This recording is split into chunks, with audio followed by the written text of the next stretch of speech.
Hey guys, it's Tony Robbins. Listen, I've got a video here for you today that I think you'll really enjoy. I am, for the last, I guess, 9 months or so since the economy took its giant collapse all over the world in different areas financially, I've been meeting people that are trying to figure out what to do financially. And I've watched so many people in business who are trying to figure out what to do. Their customers are responding in a different way. They're hanging on to their money and they're concerned. And so I thought, you know, the traditional approaches to business are not making a difference. What I'm best at is modeling.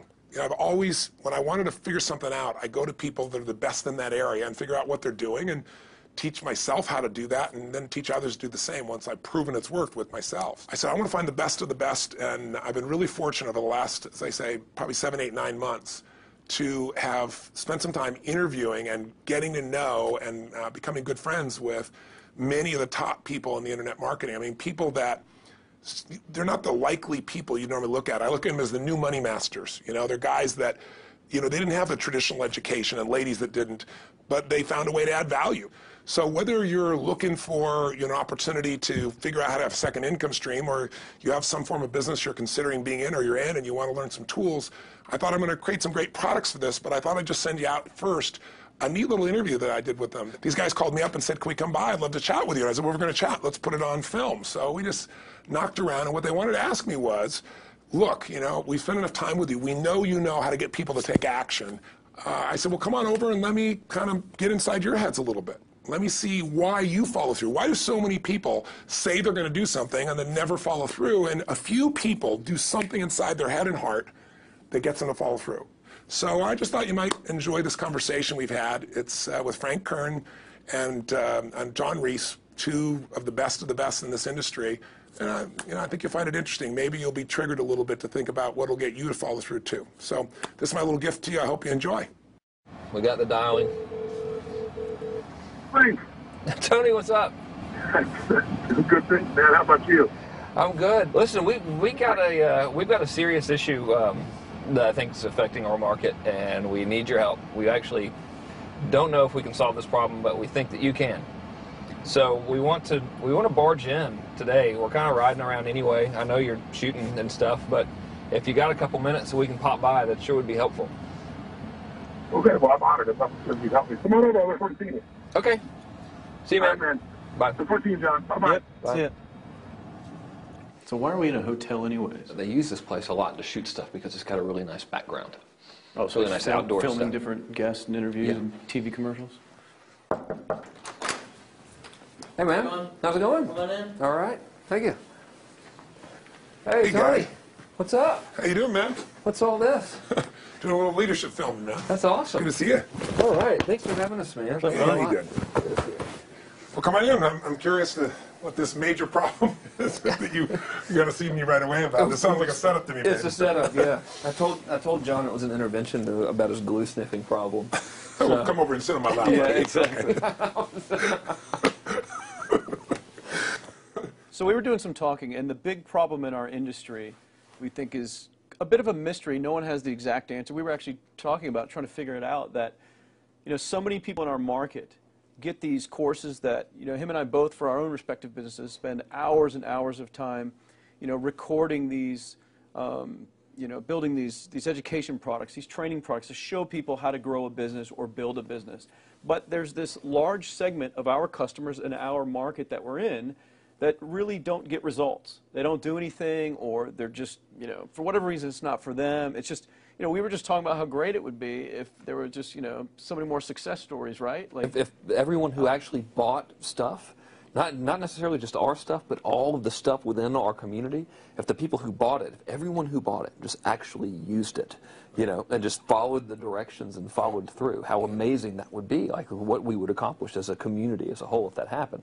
So our challenge is, what needs to happen, what kind of shifts need to happen to get people to follow through, to get people to actually use the products?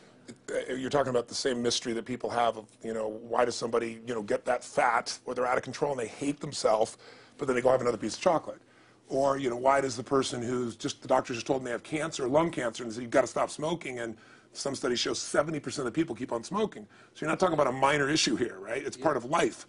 But there is an answer because there are people that do follow through, and there are people that never did before, and then they've never followed through in their life, and now finally they break through. And that's what I try to focus on, is what those people do. Yeah. You know, in my case, in the business world, I look at people like you, people like Dan Kennedy. Yeah. What do these guys do? Okay, I'm just going to do that to the best of my ability. And sure, you know, it's like, well, oh no, I can't write copy as well as Dan Kennedy, or I don't have as much energy and drive as Tony Robbins. Well, but you didn't start so like, what? You didn't start out as Frank Kern. You didn't start out who you are. You started out trying to make how much? Come on. $300. Yeah, a week. A week. $300 right? a week, yeah. And you failed at that in the beginning, didn't you? I failed pretty miserably, yes. But it was effortless to fail. I mean, it's just like natural, yeah. But truthfully, you went from $300 to, I remember you said your first time you believed, if I remember, was when you made like $2,500 in like 4 or 5 days when I was on vacation. While you're on vacation. That was when the true internet marketing dream was realized, you know, Right. because I sold a downloadable product and I wasn't even there. I didn't have to ship anything. I was like, oh my God, this was so great, you know. $2,500, and to me that was just a gazillion, you know, because my rent I think was like $400 or something.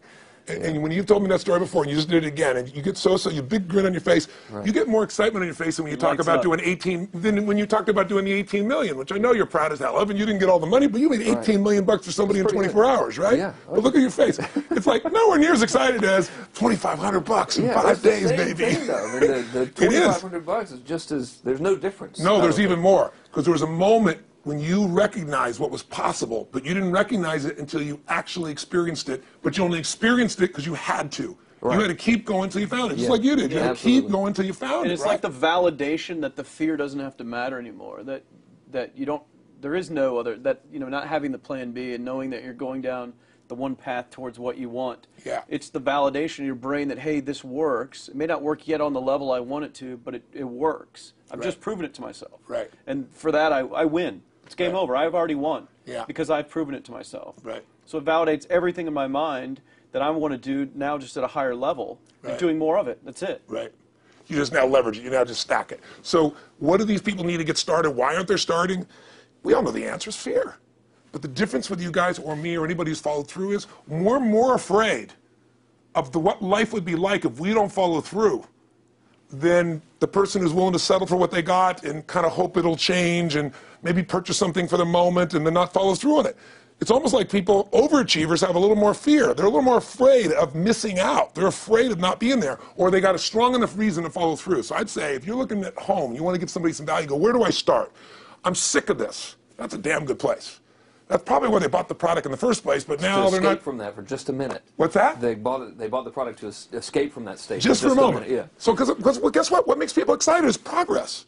You don't have to be at the goal yet to feel alive again. You have to make progress. And the first step to progress is making a decision and buying the product. But then they don't do the second step, which is open the damn thing up. I think another powerful distinction that you're hitting on here is the fact that a lot of people that have breakthroughs in their lives, like including Frank and I both in different, you know, success stories, situations, whatever you want to call them, is that, you know, people typically hit rock bottom before that must is a reality. You're right. So in thinking of that, you know, because a lot of things as well, like we hear in marketing, you know, like if you had a gun to your head right now and you had to make money in the next, you know, 48 hours, what would you do? And that really resonates with people. But so I just wanted to bring this into the conversation because I think a big part of the market of all these people aren't people that have their backs completely against the wall yet. That's right. Okay, so they're not in a must situation yet. They're in a desire situation where they're okay in their lives. They do have big dreams and ambitions. They do want greater things, but it's not pushing them yet to the point where they will do what it takes to master have the something. must. So what do you think? How do people go from not having their backs against the wall when they have no choice to say, I'm totally sick of this, to conditioning their minds to go from their situation where they are, which may be okay, to getting something greater? Well, think about this. What pisses you off and what excites you is all relative. You know, $300 a week, no, $2,500 excites him more, that memory to this day, than even the $1 million, you know, he did in his first 24-hour version, right? Or you breaking the 4-minute mile, $1 million. That must have been out of your mind. Tell me about that for a second. What did that feel like? You make $1 million in 24 hours. Nobody in history of the internet's done it. Euphoria. Yeah. It was just unbelievable.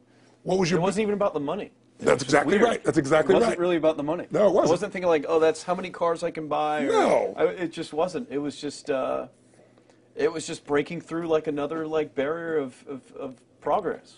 So at that point, it wasn't about your back to your wall.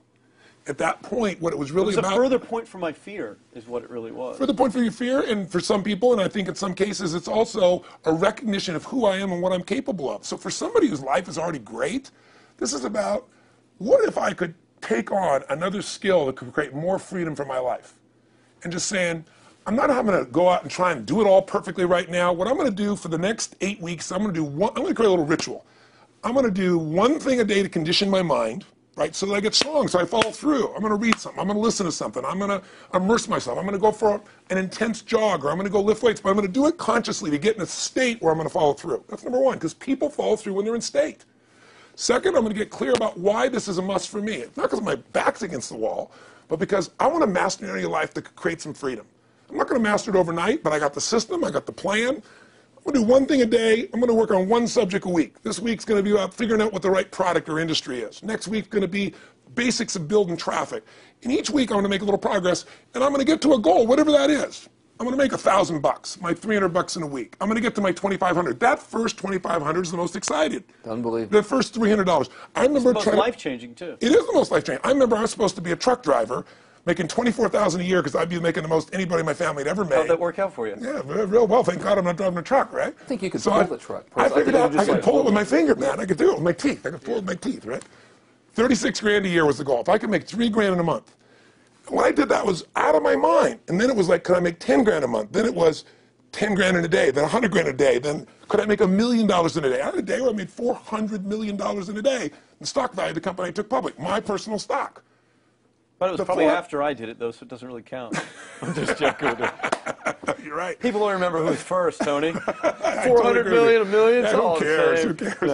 No, I'm not saying that's to brag. amazing, though. I'm not saying to no, brag. of course. It's because they told me when I was on stage, I had this audience of about 15,000 people at the Continental Center. It was during a stretch break. I was doing what I loved, rocking the house. Everybody's going crazy. And they go, the stock's worth $400 million right now. I was like, wow, that's cool. It's like, okay, that's, I don't want to sound stupid. It's like, what's next? And I went right back to what I loved. Once you break through, then it just becomes a game. The people that are getting your products have not yet broken through in most cases.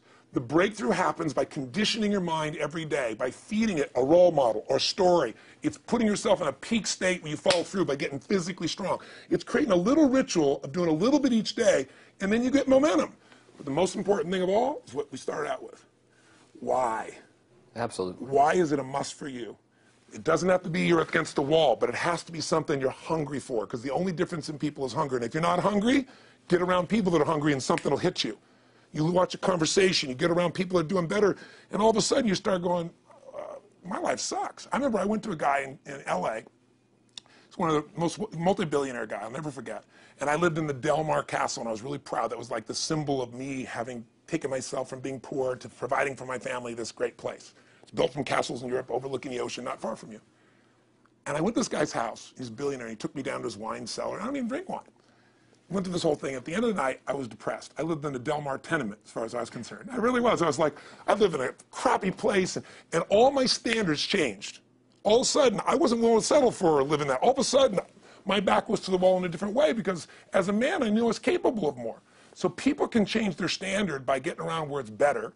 People can change their standard by getting associated with what's true, like the bills they got to solve, the problems they got to do it. Or they can do it because they're excited because it's something new they want to take on. Everyone's different, but they got to find the why, and they got to come up with some daily rituals to get them going, and just do a step at a time. That's where you get momentum. Awesome. That is awesome. So, think about what's the holy grail between somebody taking action or not. It's one word: certainty. When somebody is absolutely certain, the common word is believe, right? But, you can believe at a general level, or you can believe what's certain. When you're absolutely certain that if I do this, it's going to get that result, and that result's going to change my life, you'll do it. When you think it absolutely is not going to work, you're never going to do it.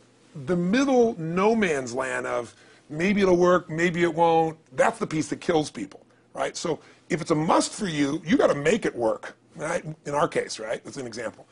If it's not a must for you and you're not sure, you don't know what to do. So years ago, I'd look around and say, okay, how do people get themselves to follow through that haven't been following through? What's the difference? And I started interviewing hundreds of people, literally, and eventually thousands, because I had thousands of my events. So I'd ask the group to give me their feedback. And I came up with this model. It's like the holy grail of belief, or the holy grail of momentum. It's like the difference between what makes the rich get richer and the poor get poorer, right?